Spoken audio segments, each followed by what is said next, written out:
More reliable than a rifle and more portable than a pack, a binocular is as essential to a hunter as their boots or gutting knife.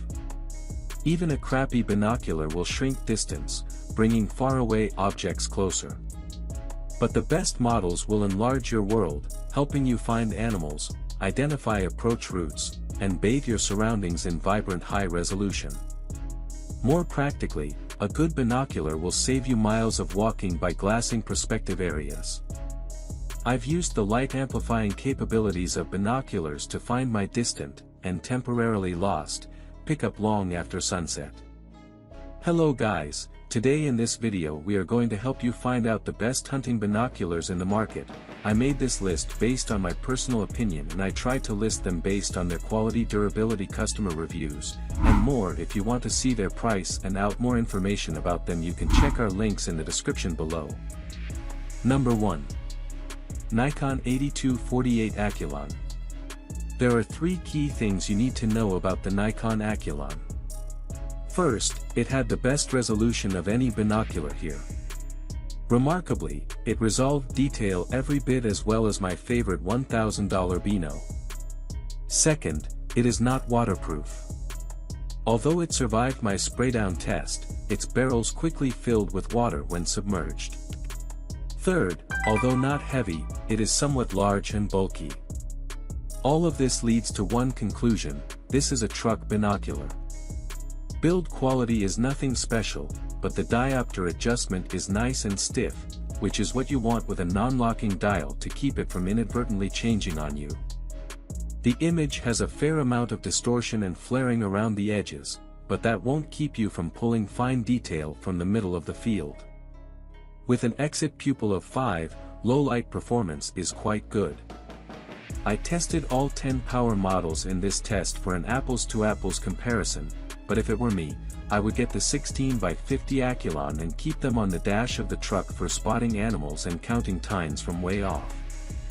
At this price, you could get one for every vehicle you own. Number 2. Vortex Optics Raptor Porro Prism. The Vortex Raptor is very much like the Yosemite in size, weight, and purpose. Its resolution was just a tick below the Yosemite, but image quality was as good if not slightly better, with fairly little distortion around the edges. Where the Raptor stands out is build quality.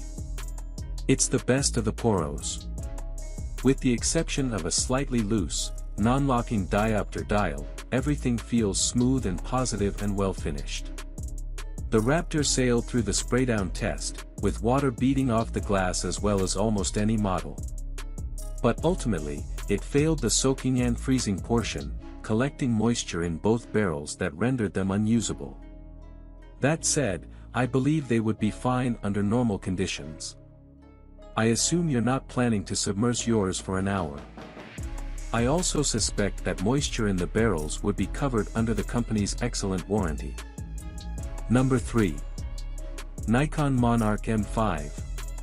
With higher-end extra-low dispersion glass and both phase correction and dielectric coatings on the prism, the NIKON Monarch 5 delivers a brighter image with less chromatic aberration compared to most here. Most impressive, it finished first in resolution among the roof prism models.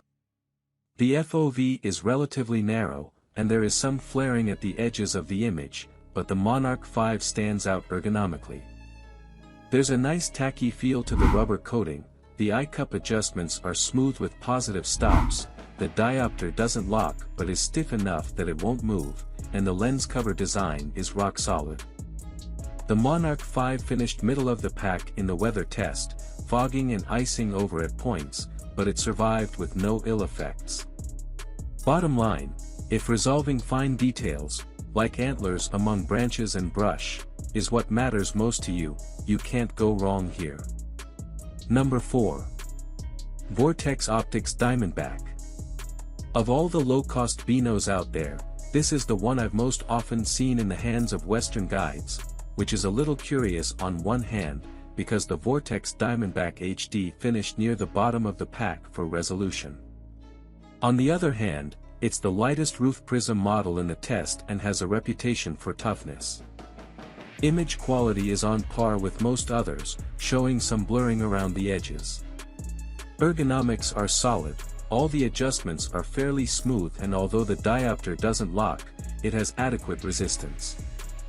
The worst downpour is not going to keep you from spotting critters with the Diamondback, which scored at the very top for shedding water. It had a little more trouble with the deep freeze, but ultimately passed the worst of the weather test. All told, the Diamondback HD is lightweight and rugged, and the fact that Western guides cling to them should mean something. They come with a glass pack soft case and harness, which is very nice. Number 5. Vanguard Endeavor ED. The Vanguard Endeavor ED2 has the finish and the feel of a higher-end binocular, because that's what it is.